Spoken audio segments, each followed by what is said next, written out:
하나님께 가는 길목에 부모가 있습니다 라는 제목으로 말씀 전하겠습니다. 오늘 저는 너무도 익숙한 그러나 결코 가볍지 않은 부모 공경이라는 말씀을 다시 꺼내려고 합니다. 부모 공경은 도덕이 아닙니다. 우리에게 익숙한 공자의 가르침 정도가 아닙니다. 하나님은 십계명 가운데 5번째 자리에서 부모 공경을 말씀했습니다. 오늘 본문이죠. 내 부모를 공경하라. 그리하면 내 하나님 여호와가 내게 준 땅에서 내 생명이 길리라. 부모를 통해 생명을 주신 하나님은 부모 공경을 통해서 내 생명을 지켜주겠다고 약속하셨습니다. 그런데 어떤 이의 부모가 예수님을 믿지 않는다면 다른 질문이 생겨요. 목사님, 제 부모님은 하나님을 믿지 않으십니다. 신앙을 반대하고 때로는 우상을 섬기면서 제가 교회 다니는 것을 괴로워하십니다. 그런데도 공경해야 합니까? 이 질문 앞에서도 하나님의 말씀은 공경하라입니다. 그런데 이럴 때 공경의 방식은 지혜롭고 성숙해야 돼요. 공경은 동의가 아닙니다. 그러니까 비신자 부모의 신념이나 행동, 그 신앙에 동조하지 않더라도 부모님의 존재를 귀히 여길 수는 있습니다. 공경은 부모의 자격이 아니라 하나님 명령에 대한 나의 태도입니다. 그런데 이쯤에서 우리는 진심으로 아파하면서 한 가지 질문을 더 해야 돼요. 목사님, 저는 부모라는 단어 자체가 너무 고통스럽습니다.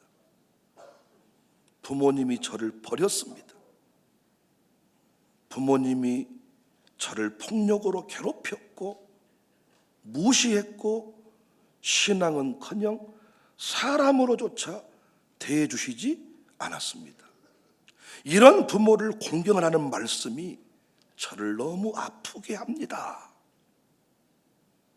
이 질문 앞에서 저는 절대로 가볍게 답하고 싶지 않습니다. 성경의 답을 바꾼다는 것이 아니라 하나님이 명령하신 공경이 언제나 같은 방식으로, 같은 속도로, 같은 모양으로 나타나는 것은 아닙니다. 어떤 공경은 가까이 다가가는 것이고 어떤 공경은 거리를 둔 채로 충분히 가능할 수 있습니다. 다시 말해서 어떤 공경은 직접 섬김으로, 또 다른 공경은 기도와 용서로 시작할 수 있다는 겁니다. 그래서 먼저 그 아픔을 정직하게 하나님 앞에 내어놓을 필요가 있는 것 같아요. 주님, 저는 아직 준비가 되어 있지 않습니다. 공경해야 된다는 사실을 배웠지만 난 너무 힘듭니다. 부모라는 단어만 들어도 치가 떨립니다. 하지만 공경할 수 있는 마음을 회복시켜 주십시오. 이 기도가 공경의 첫걸음입니다. 다시 말씀드리지만 성경에서 말하는 공경은 감정이나 추억에 근거한 애우가 아니라 하나님 명령에 대한 내 태도의 선택입니다. 하나님, 우리가 눈물로 기도할 때 그 기도를 받으시고 그 아픈 자리에서 회복의 씨앗을 심어 주십니다. 공경은 부모의 자격이 아니라 하나님 명령에 대한, 하나님에 대한 순종이다. 성경은 한 번도 자격 있는 부모만 공경하라고 말하지 않습니다.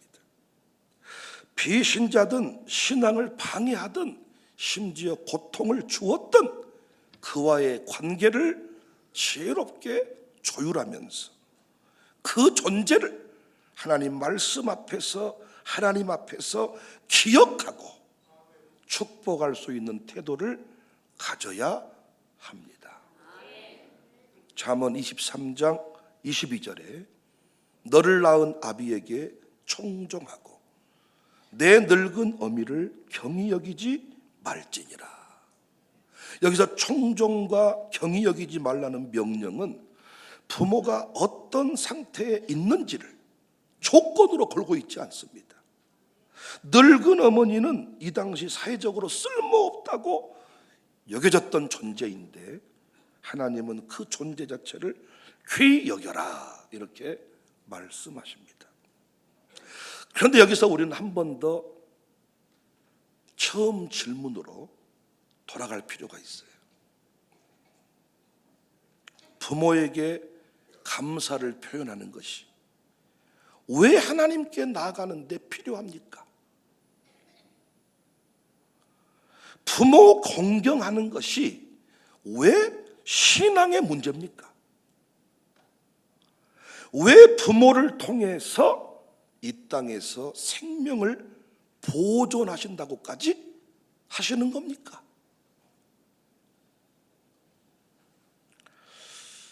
중요한 질문입니다. 왜 부모 공경이 하나님께 나아가는데 필요한가? 인간은 처음부터 관계 속에서 지음을 받았습니다. 하나님은 아담을 홀로 두지 않으셨고 하와를 통해서 가정이라는 첫 공동체를 주었습니다. 그 안에서 부모는 생명을 잇는 자이자 하나님의 형상을 세대 속에 새기는 통로가 되었습니다. 그러니까 창세기 족보들은 그저 혈통의 기록이 아니에요. 하나님께서 사람과 함께 하셨다는 흔적의 연속입니다. 신앙은 언제나 개인이 아닌 세대를 통해 흘렀어요. 아브라함의 하나님, 이삭의 하나님, 야곱의 하나님이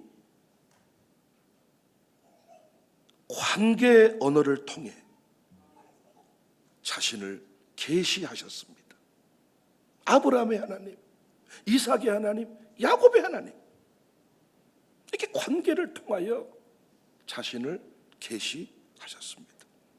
이미 창세기를 통해 공부했지만은 사람은 연결되어 있을 때 온전합니다. 부모와의 연결, 공동체와의 연결, 하나님과의 연결, 이 신비한 연결을 통하여 아멘할 준비하세요.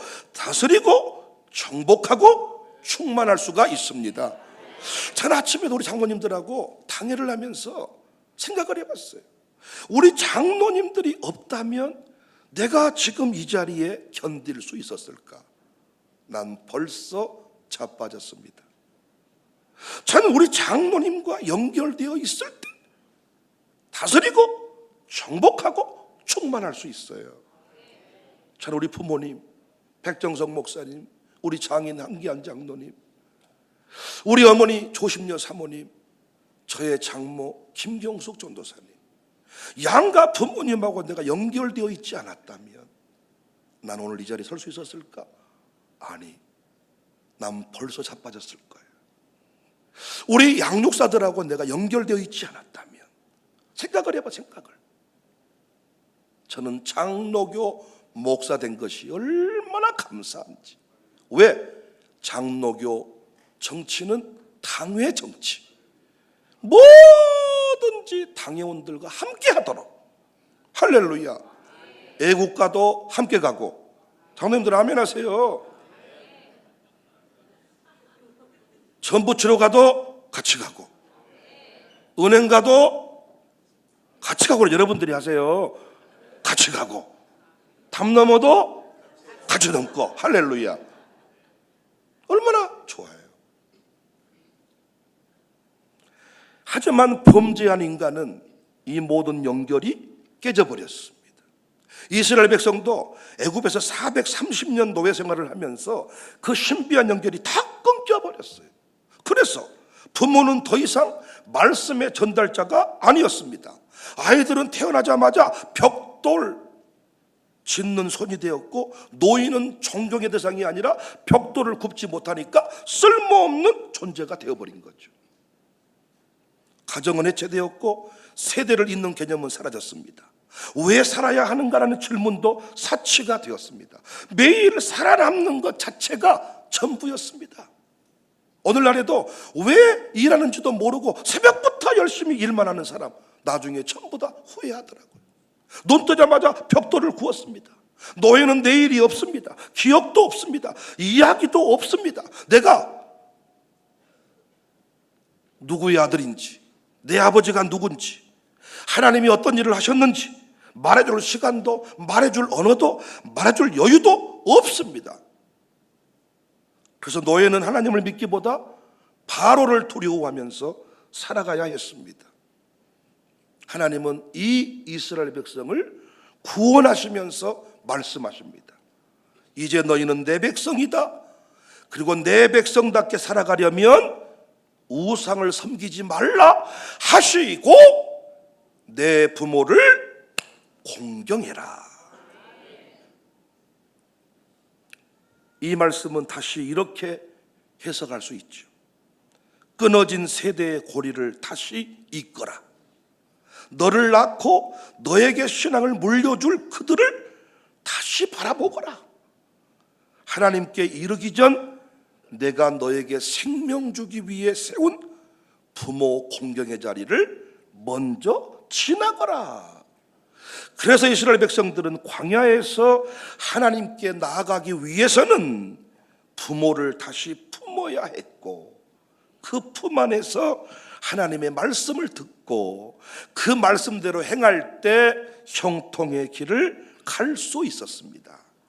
그래서 부모 공경은 단지 공자의 가르침, 도덕 그런 수준의 이야기가 아니라 신앙 공동체의 지속성과 생존의 문제가 된 겁니다. 이 명령은 예수님 안에서도 다시 우리에게 주어졌지요. 예수님이 바리새인들에게 분명히 말씀합니다. 마태복음 15장 3절 이하. 대답하여 이르시되 너희는 어찌하여 너희의 전통으로 하나님의 계명을 범하느냐? 하나님이 이르셨으되 내 부모를 공경하라 하시고 아버지나 어머니를 비방하는 자는 반드시 죽임을 당하리라 하셨거늘. 같이 읽어요. 너희는 이르되 누구든지 아버지에게나 어머니에게 말하기를 내가 드려 유익하게 할 것이 하나님께 드림이 되었다 하고 하기만 하면 그 부모를 공경할 것이 없다 하여 너희 전통으로 하나님 말씀을 폐하는도다. 종교적 헌신이라는 이름으로 부모 공경을 무시하는 행위를 심각한 죄로 우리 예수님은 규정하셨습니다. 예수님도 부모의 자격에 근거하여 공경을 면제해 주지 않았다고요. 부모가 신앙이 없든 실수가 많든 부모 공경에 대한 하나님의 말씀은 여전히 유효하다는 입장을 가지고 계십니다. 그렇다면 우리는 이 질문을 거꾸로 한번 받아봅시다. 우리는 지금 부모 공경을 가르치고 있습니까? 하나님의 이 계명을 교회는 여전히 중요하게 여기고 있습니까? 불행히도 우리는 너무 자주 효를 윤리적 차원에 가두어 놓았습니다. 마치 교회 안에서는 말하지 않아도 되는 가정 애절 정도로 여겼고, 청소년부나 청년부 설교에서는 거의 다루지 않았습니다. 이성교제에 관해서 애인 만드는 법, 이런 얘기를 청년부에서 단골 메뉴로 설교하지만 부모 공경에 대한 이런 가르침을 청년부에서 과연 하고 있을까요? 그 결과는 너무도 분명합니다. 너무나도 처참한 결과에 이르게 됐습니다. 지금 이 시대는 신앙의 단절 시대.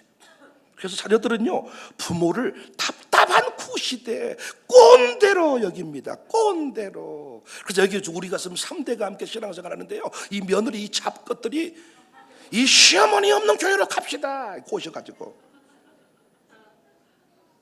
또 내가 며느리에게 흥분한 게 아니라, 여러분 교회 옮길 때 그러면 여자가 싸바싸바해서 옮기지 남자가 옮기자고 옮기는 거 봤습니까? 김민희가 제가 교회 옮기겠어요?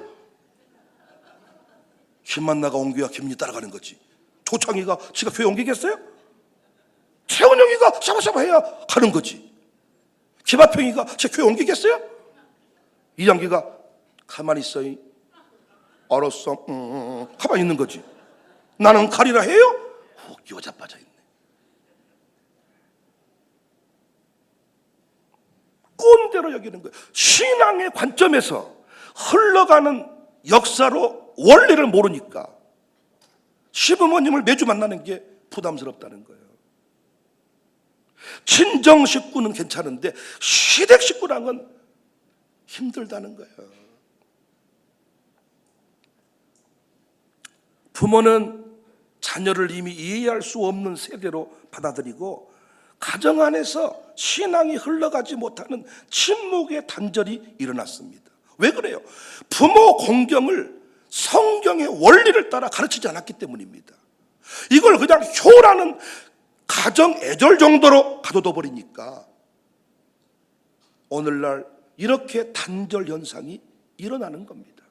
예수님께서 바리새인들을 지적했습니다. 왜 너희들은 전통, 말씀을 전통으로 덮어버리냐. 오늘날 교회가 부모 공경 말씀을 방치해버렸습니다. 광주 청사교회는 부모 공경 신앙이 다시 회복되어야 할 줄로 믿습니다. 단지 A를 넘어서 애절을 넘어서 신앙을 잇는 회복의 통로로 복원이 돼야 돼요. 자녀에게 분명히 유아스쿨에서부터 가르쳐야 됩니다. 공경은 복음이다. 공경은 하나님께 나아가는 길이다. 공경은 다음 세대에게 하나님을 이어주는 믿음의 달이다. 물론 우리 부모 세대는 오늘 결단해야 됩니다. 그 공경을 밟기에 합당한 믿음의 사람들로 다시 서야 돼요. 목사가 존경하라 말하기가 부끄러운 부모가 되면 되겠습니까? 시어머니 권사님을 며느리 집사들이 싫어한다잖아요. 왜? 교회에서만 권사고 집에서는 정말 권사 같지 않으니까. 반대의 집이 있어요. 목사님, 나는 우리 시어머님이 친정엄마보다 좋아요. 존경해요. 제가 그분의 신앙 앞에 내가 감동을 받아요. 부모가 돼가지고 주일 예배 드리다가 도망가고 지금도 숨어서 담배나 피워쌌고 지금도 술 못 끊어서 술 먹고 온갖 주태는 다 부리는데 아들딸한테 공경해야 된다. 술 먹고 길바닥에 누운 아버지일지라도. 근데 이건 얼마나 차원이 다른 기도를 또 해야 되겠습니까? 오늘 또 한복 입으신 권사님들이 눈에 보이시는데 예쁘십니다. 나는 여러분들의 며느리가 정말 존경하는 피차간의 노력이 있을 때 이 땅에서 우리 가문의 생명이 길게 될 것입니다. 그러고 보니까 우리가 아는 룻과 나오미 이야기에서도 공경이 단지 애절이 아니라 어떤 영적인 통로를 열어가는 일임을 알 수가 있습니다. 룻은 모압 여인입니다. 이방인입니다. 시어머니 나오미하고는 혈연도 민족도 신앙적 배경도 달랐습니다. 하지만 그녀는 선택합니다. 룻기 1장 16절에 어머니를 떠나며 어머니를 따르지 말고 돌아가라 강권하지 마옵소서. 어머니께서 가시는 곳에 나도 가고 어머니께서 머무시는 곳에 나도 머물겠나이다. 어머니 백성이 나의 백성이 되고 어머니 하나님이 나의 하나님이 되신다. 단순한 효심이 아니잖아요. 공경의 영성이 무엇인지를 보여주는 복음의 언어입니다. 룻은 나오미를 향한 사랑과 섬김을 통해서 하나님 나라가, 하나님의 계보가, 하나님의 구속 역사가 그 이방 여인을 통하여 펼쳐지지 않았습니까? 혈육이 아니어도 가난하고 절망적인 상황이어도 부모를 향한 공경의 태도가 어머니 하나님이 나의 하나님입니다. 내가 지금 왜 이 교회 다니는지 모르겠고, 나는 새벽이 너무 힘들고 시발조도 너무 아깝고 모든 것이 이해되지 않지만 우리 부모님이 이 교회를 섬기라고 하니까 나는 섬깁니다. 그렇게 가면 너는 훗날 반드시 그때 내가 부모님 말씀 순종하기를 잘했어라이. 며느리들아 잘 들어라. 이불 속에서 샤바샤바 하지 마라 며느리들아. 우리 장로님들도 말씀드렸죠. 이미 가세가 기울어붙단게요. 우리 당에도 여성에게 휘둘리는 장모님들로 이게 넘어가 버렸어. 절반이 이미 반반 지키다가 이모 장로님이 자빠지면서부터 요즘에 그 집 사이도 보니까 야성을 잃어가지고 그 집 부인의 착한 애완견이 된 것 같더라고요. 난 절대 누구라고 말 안 했습니다.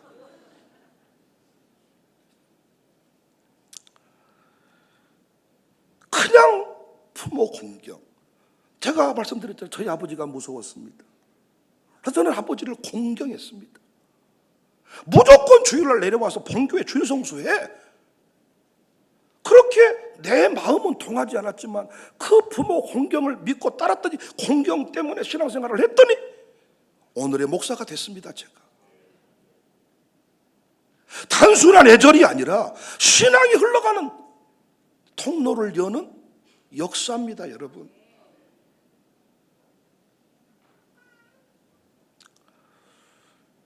어버이 주일을 맞아서 부디 부모 공경 신앙을 결단하는 우리 모두가 됩시다.